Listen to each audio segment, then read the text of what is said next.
I control the input, God controls the impact. So Mm. I got to make sure I'm showing up every single day. I'm doing my work. I'm, appearing on podcasts. I'm doing LinkedIn posts. I'm writing. I'm investing into my family and into my clients. And then hey, what happens with that? I just got to have faith that God is going to control the impact. You are now listening to the highlight reel builder for authors, the Going North podcast. I'm your host, best-selling author of the book Stay the Course, and Maxwell Leadership Certified Team Member, DomBrightmon. And you're going to be getting some tips and techniques to advance yourself up next.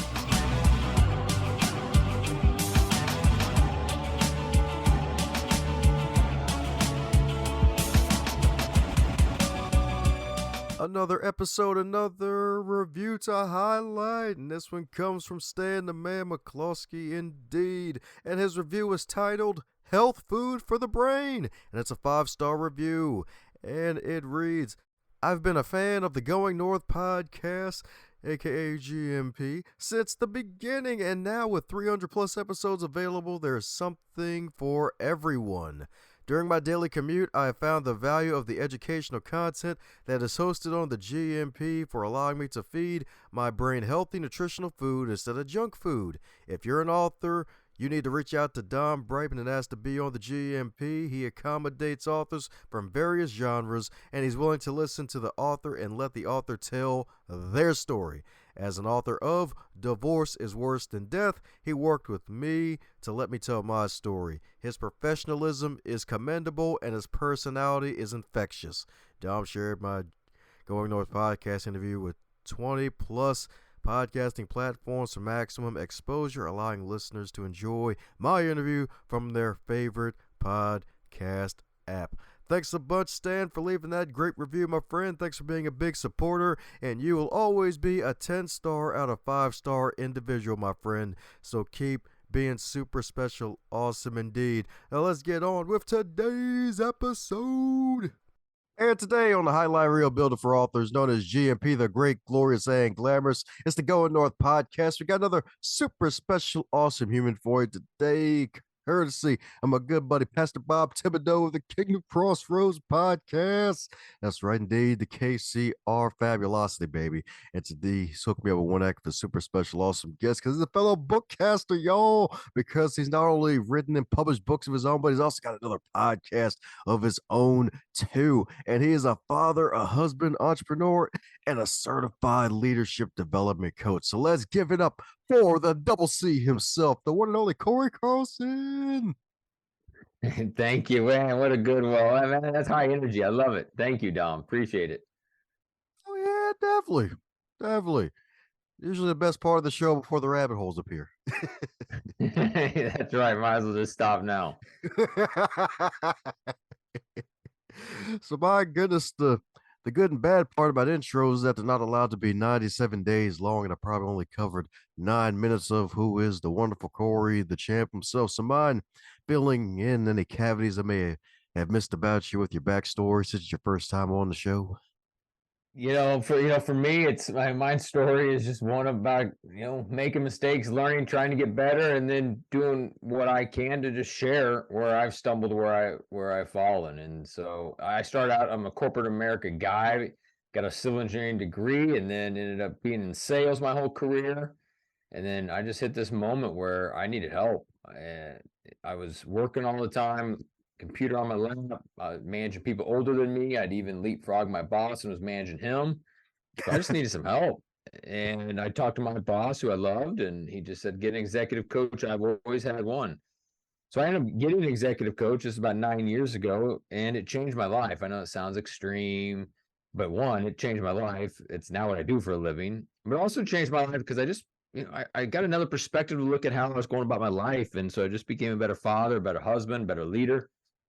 And then what ended up happening, Dom, is I just started using these tools with the people that reported to me. And I took one more move in corporate America where I was president of sales for a national contractor and use these tools and ideas of date your spouse, be intentional with your kids, block out time, reflect, pray or meditate, get to the gym, all that. And what I saw happen is they got better as individuals, but also our profitability improved. And I was like, man, if this worked for me and it works for these individuals, I want to go do it for a living. So that began the journey. And so I left corporate, started doing this coaching, writing, speaking. I'm blessed that I get to do it full time and have a blast just helping leaders. That's right, indeed. A big old blast indeed. And you're so right, indeed. It's so true how, like, if you really get things right at home and you eventually have more profitability in your business, heck, even more profitable life as a result in all areas because you really take care of things at home first and just having that coach as well too because hey we all need to be coached like especially if you want to really get up more out of life. Yeah, yeah, absolutely. I am a coach and I have a coach. I mean, and I continually will hire different ones at different seasons to help me grow. I mean, I think a challenge with a lot of people today, and especially men, is we think we can do it on our own. I'm just going to pull my own bootstraps. If I get a coach or a mentor or a counselor or whatever that person is, they think they're weak. They think they're weak and they don't need the help. And so it's just like, no, that is not the case at all. Some of the greatest people I know have outside influencers speaking in their life, holding them accountable, encouraging them they need to. And I think one of the biggest epidemics we have going on right now is loneliness. You know, where Yeah. people they work and then they get home and they retreat to the couch and they're on their phone or they're gaming or they're reading Facebook or whatever it is they're doing, and that's not healthy. And the numbers, the statistics are showing that we are lonely, divorce rates are high, drinking is high, and so it's like, hey, there's a better way. And so that's what I love to get to do is come alongside leaders and show them some of this better way. Sweet. That's right, indeed. A better way and not a butter way, y'all. That's right, indeed. Man, up Corey's helping folks to make sure they don't melt like butter under some heat, some pressure. That's good stuff right there.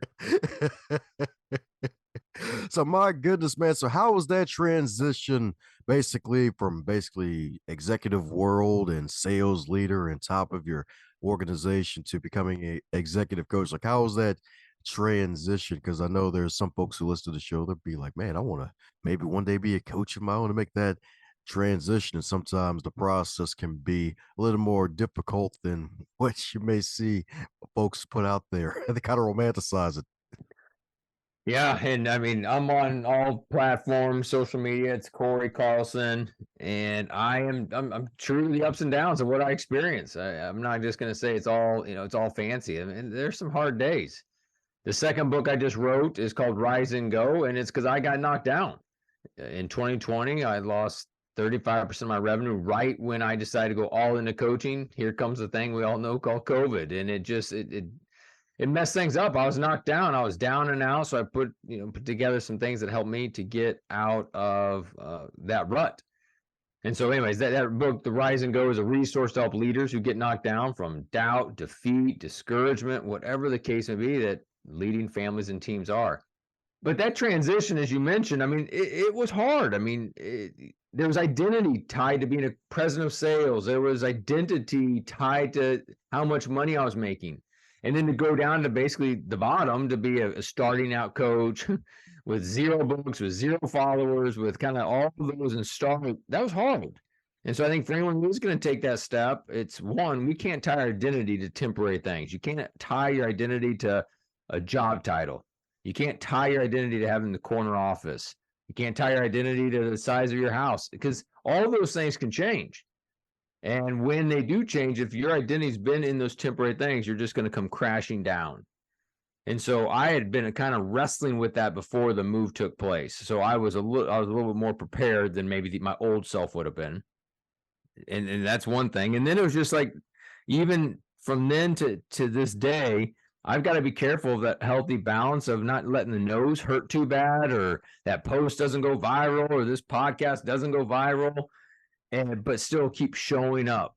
Faith is a big, strong part of my life. And so a phrase that kind of entered into my life in 2020 that I felt in quiet time, I continue to say all the time, now is, hey, I control the input, God controls the impact. So I got to make sure I'm showing up every single day. I'm doing my work. I'm, appearing on podcasts. I'm doing LinkedIn posts. I'm writing. I'm investing into my family and into my clients. And then, hey, what happens with that? I just got to have faith that God is going to control the impact, as is trying to control the results or letting my mood swing because how many likes something had or didn't like. Man, that's a recipe for disaster. So I think for anyone listening, man, we can't control the impact. Just find what you want to do and make sure it works, and invest that input. Oh, that's right indeed. That's right indeed. My man Cory's bringing the heat, baby. That's right indeed. Because you control the input and God controls the impact. Like that is a one-liner of gold right there, indeed. Because it's so true. Like, because you never know what could go viral. It's like you got to just do what you're doing, showing up every day until that one day when you quote unquote go viral, maybe get that status of overnight success. Folks will go back and see, like, oh, he's been at this for a freaking wow. This ain't just a one and done thing. Like, yeah, heck, even one of your most awesome posts recently about how it takes heart no matter where you're presenting. Like, you still have to bring your heart, you have to bring your all to whatever you're doing, especially when you're showing up as a CEO of your own business, helping out other people. So, my goodness, so this wonderful book, Rise and Go. So, my goodness, being able to fight back after losing 35% of your revenue and focusing and going all in on coaching, man. Like, man, what was probably one of the biggest setbacks of putting that book together, my man? Yeah, I mean, I wrote the first book's called Went Home First. Yeah, I didn't know if I'd ever write another book. I mean, I didn't know. I mean, it wasn't really on my radar. I'm like I said, civil engineer by degree, sales guy by career. I never thought I'd be writing a book. And then a bunch of clients said, hey, you should write this book, Went Home First, the stuff you're sharing with us and sharing your testimony, and you should share it. So anyways, I wrote the book and kind of thought maybe it's a one and done. Well, what happened in 2020 is I decided I'm going all into coaching, 100%, 35% revenue. I lose pretty much overnight when the travel restrictions kicked in, work from home mandates. I was scared.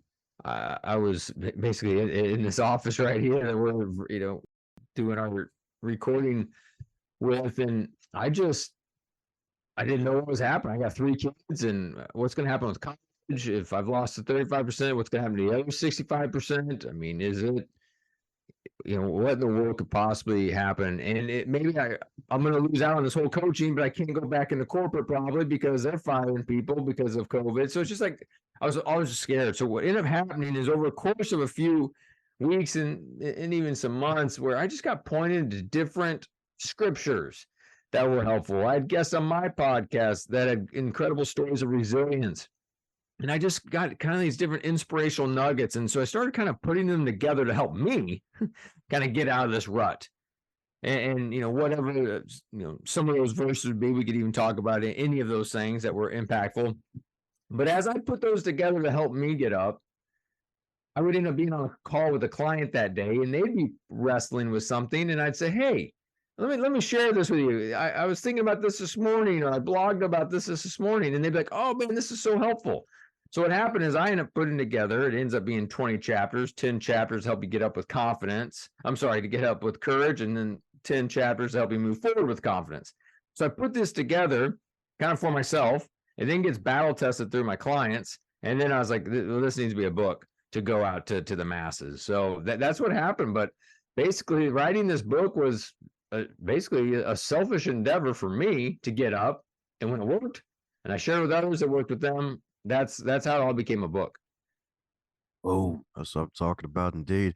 And you mentioned scripture too, man. So, probably what was one of your favorite verses from the book, man? Because my man's like, I'm glad you're faith based as well too, and always. Heck, we'll even probably even get to your salvation testimony later, since I invite fellow Christians to share that on the show as well for those unbelievers who may just want to get a taste and idea of how you came to know the good Lord. Yeah. Well, one of my favorite verses that has helped me a lot in this entrepreneurial endeavor of starting coaching, and if I would have known it sooner, it probably would have helped me in my corporate as well. But, Psalm 127, verse 1 through 2, and I'll just, share this verse and then we'll talk about it afterwards. But unless the Lord builds the house, those who build it labor in vain. Unless the Lord watches over the city, the watchman stays awake in vain. It is in vain that you rise up early and go late to rest, eating the bread of anxious toil, for he gives to his beloved sleep. So as I read this Psalm 127, and it came to life for me in 2020.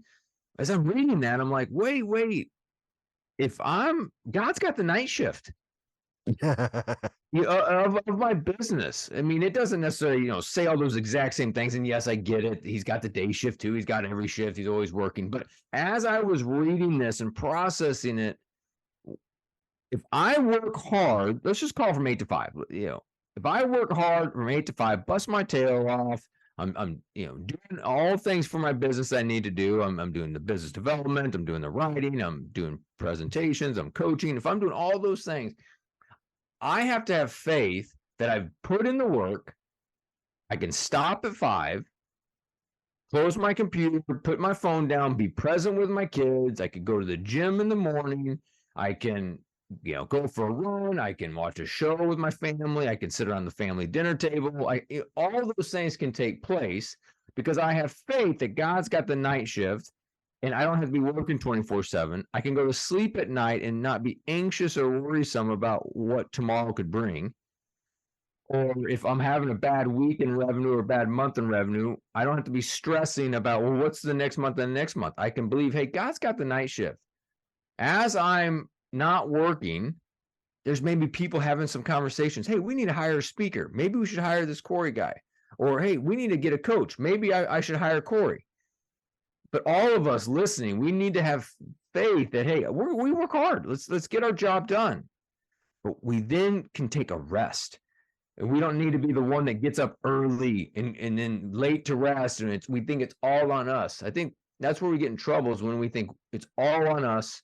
We control the outcome. We're the provider. Where, in fact, as I read this verse, and what gave me peace is, hey, I have to work hard, but God's got the night shift, and I need to have faith in that. Therefore, it allows me to be present where I'm present. Oh, that's right indeed. Being present where you're present indeed. You love to see it. You love to see it.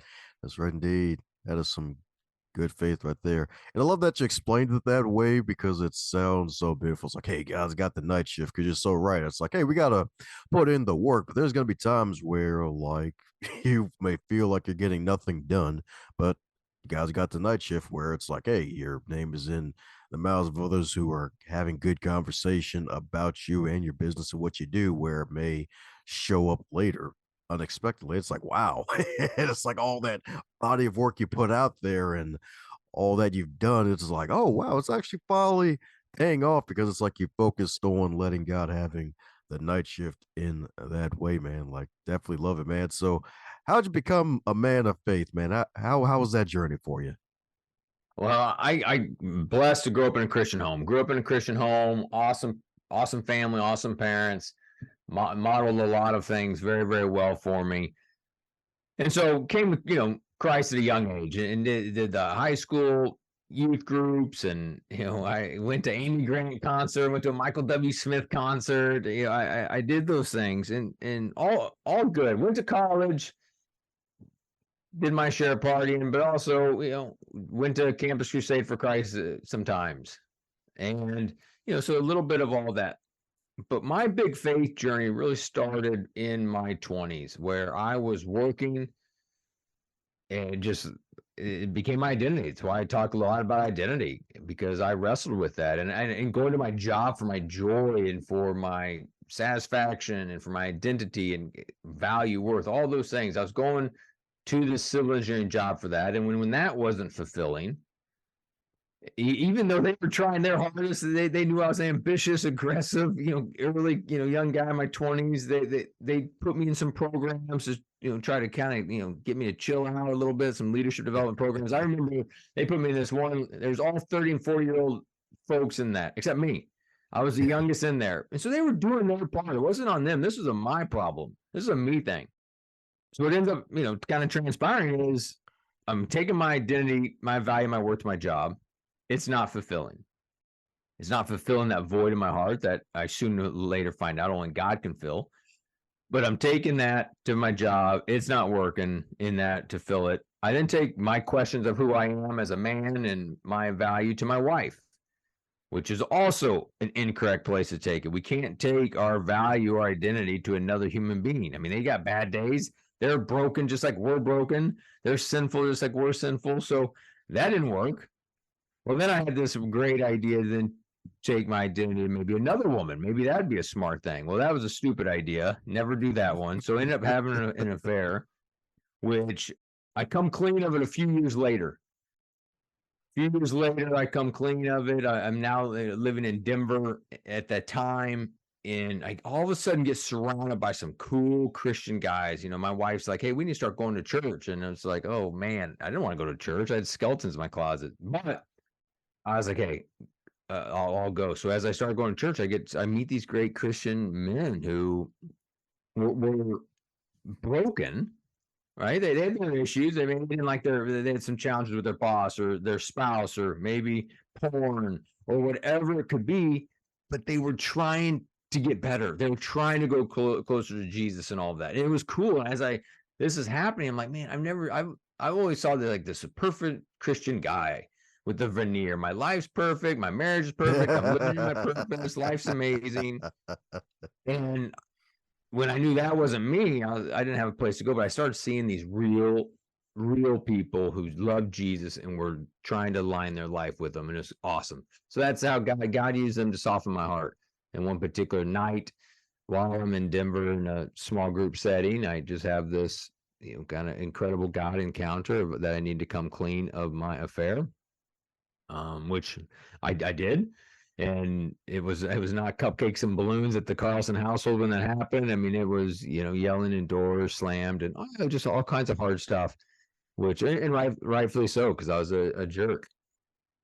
But through friends, through restoration of Jesus, through my wife and I growing closer to each other, closer to God, it was awesome. We now have been married for, a total of about 24 years. So that's fantastic. And in that process, obviously, of coming clean of my affair, that's when I took over it became my faith, right? Not my parents' faith, not the good thing to do faith. It became, this is my story. I have seen Jesus in my life. I have seen the incredible redemption and restoration story of my own life to take what was broken and to make new again. I've seen that. I've experienced it. And so that's why since then I've been on a lifelong, well, I say lifelong, whatever it's been, last decade mission to help business leaders win at work and win at home, because I've lost and I don't want to see another business leader lose. Oh, that's what I'm talking about. Indeed, I'm talking about, indeed, baby. Yes, indeed. Yes, indeed.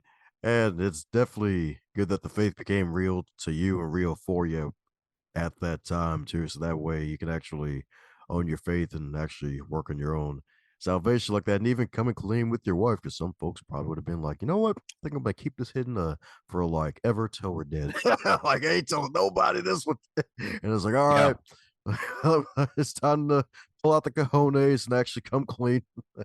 I messed up. I messed up. Help me out. Oh, shoot. Not the knife. Nope. Not the knife. Oh, good. And just really be able to reconcile and stay married for 24 years after that. So that's definitely good, because sometimes our affairs can be a death sentence for a relationship like that. So that's definitely powerful that you both stayed together. So my goodness, so since you've been on a boatload of podcasts on both the host and guest side of the game, is there a question that you wish folks would ask you more often when you're on the guest side of the game? Oh man, I like that question itself. That's a good one, man. Yeah, caught me off guard a little bit there. That's good stuff. For me, I think a question that maybe occasionally we all kind of hear or think about is, what do you wish you had done sooner? What would you tell your younger self? Like kind of all those, and I've alluded to a few of them. I think a couple of things I wish I would have started sooner was I wish I would have got a coach sooner. And yes, mentors are good, but mentors just they encourage you. That's kind of what they do. They also kind of they cancel on you because they got to travel, they got their own job. But a coach, I always thought a coach meant you had to be at a certain level to get it, or they're too expensive. Well, all no, you can get a coach anywhere. There's all kinds of price points, but just someone that is challenging you and encouraging you. I wish I would have been a coach sooner. I wish I would have, not wish I would have, but I would tell my younger self to spend more time in the Word and journal. And that's a practice I've been doing for the last decade. I wish I would have done it. I think there would have been a lot of growth opportunities if I'd done it sooner.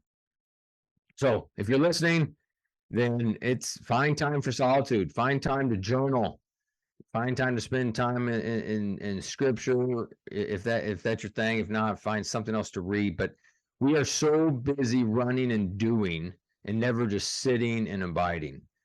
And so that's a big piece right there as far as, hey, I would have told my younger self that for sure. Now here, fast forward, well, where do I think God's actually talking to me right now? I think it's some of the same stuff. I am journaling, I am in the Word, but hey, now I really feel this phrase, a digital Sabbath. Like I'm now on Sundays, I'm taking a digital Sabbath. Like I need to stop thinking of emails and social media on the weekends. I'm thinking, I'm now doing kind of digital Sabbaths throughout the day just to take breaks, to slow my mind down, pray when I need to pray, and just rest. So I think kind of that big thing is what I tell my younger self mixed in with what's God talking to me right now. Man, it's so often around rest for me and just slowing down. Definitely solid indeed. Definitely solid indeed. It's like, hey, definitely got to slow down. Definitely got to get that rest in. It's like, hey, like, I think it's Pastor Bob's podcast is like, whether you're a believer or not, it's really all about solitude. You got to give yourself that solitude. Really, you're gonna need it, especially nowadays where a lot of folks are always on the go. Like, especially driving, that's probably one of the biggest things where it's like, man, like people drove stupid before the pandemic, but now it's like, man, they got extra lack of patience now on top of driving stupid. It's like, man, like, dude, can you at least see the yellow light and relax a bit? Don't try to cut somebody's head off. Like, breathe, you'll be all right. Oh man. So my goodness, so if your wonderful book Rise and Go, if it were a food, what would it be and why?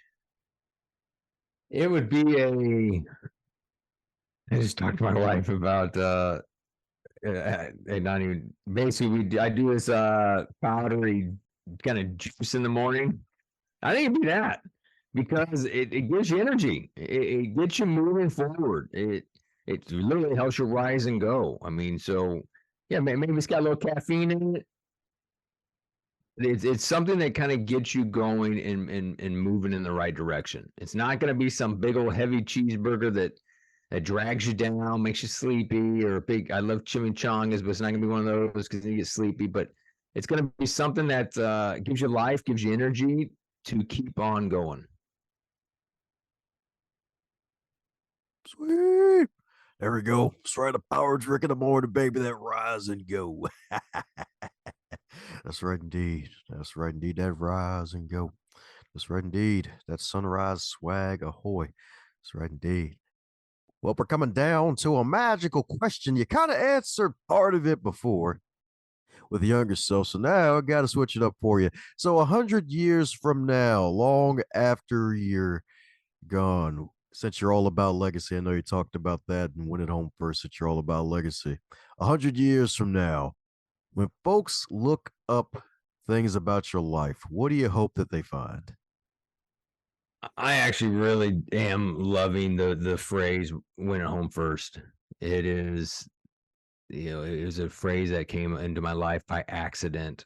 It's just one that I consistently say a lot, and I think I would like people in 100 years to know that, hey, we've got to work hard. It's great to work hard and make a difference, but it's that win at home first. I mean, it is, we are to go and make disciples, but many people go out to do things and they forget their own home. And it's not like go leave your home and go make disciples out there. I mean, it's kind of like go and make disciples throughout your day. Are you building legacy within your kids, within your marriage, and winning at home first? It's not just about the chase for title or income, but it is about making disciples, and I think making sure, hey, we're winning at home first in the process before we go try to build this crazy big empire. It's starting there. So I would love if people saw this legacy as, hey, man, this guy won at home first. He still got it done. He still impacted tons of people and loved Jesus and shared that with a lot of people, but he was able to do it and not have a whole bunch of shrapnel at home. There you go. That's right indeed. That's right indeed. Real solid, baby. That's right indeed. It's always good to win. Be a winner, especially when you win at home first, y'all. That's right indeed. Charity starts at home, as they say. That's right indeed. That's right indeed. It's definitely win at home first. If folks need to have your content in the home of their minds, so for those need to do just that and keep up with all the stuff that you're doing, Cory, what's the best way for folks to do so? Yeah, well, thanks for having me on the podcast. I appreciate it. Fun to talk with you. My website, Cory M. Carlson. The M is for Michael. Cory M. Carlson. Go to my website. Got all kinds of information there. Sign up for free resources. I'll send out in a weekly email. It'd be fantastic. Books are available on Amazon as well as Audible, so you can check those out. But yeah, just go to the website, learn a lot more. I'm on all social media platforms. I live a lot on LinkedIn because that's been fantastic for me. Woohoo! We heard him, folks. Head over to that LinkedIn as well. Head over to his website. Subscribe to his newsletter. Get that weekly protein shake in your brain. That's right, indeed. So that way you can rise and go for the week and keep on going, indeed. And that way you can rack up more wins, whether they're small or big. They all matter. They all build up and compound over time. And compounding, Cory's going to help you compound your freaking success, baby. That's right, indeed.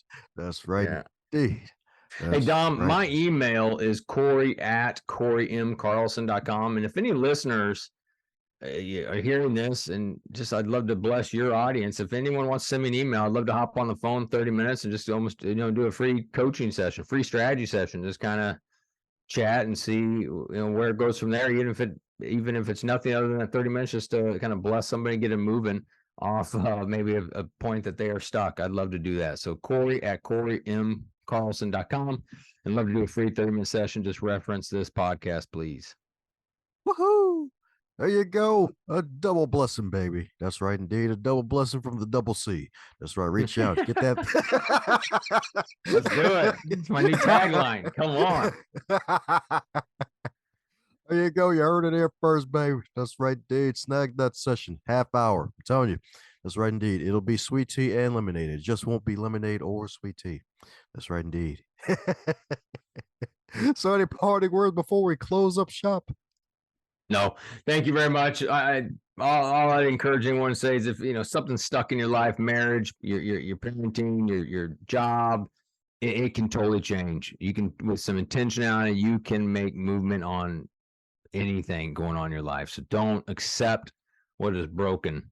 And I encourage you, just with some intentionality, to start making some movement. It may take longer than a day, longer than a week, but I can tell you, I'm on the other side of some many poor decisions and brokenness. So love to just encourage your listeners with that final word. Thanks a bunch for tuning in and setting aside some of your time to listen to this wonderful podcast, Going North. If you really enjoyed what you heard, do me a solid and share this with your network and someone that you care about that would get something out of it too. And be sure to subscribe to hear more, and heck, even check out the backlog if you would like, because there are hundreds of episodes to choose from, and they just keep getting better and not butter.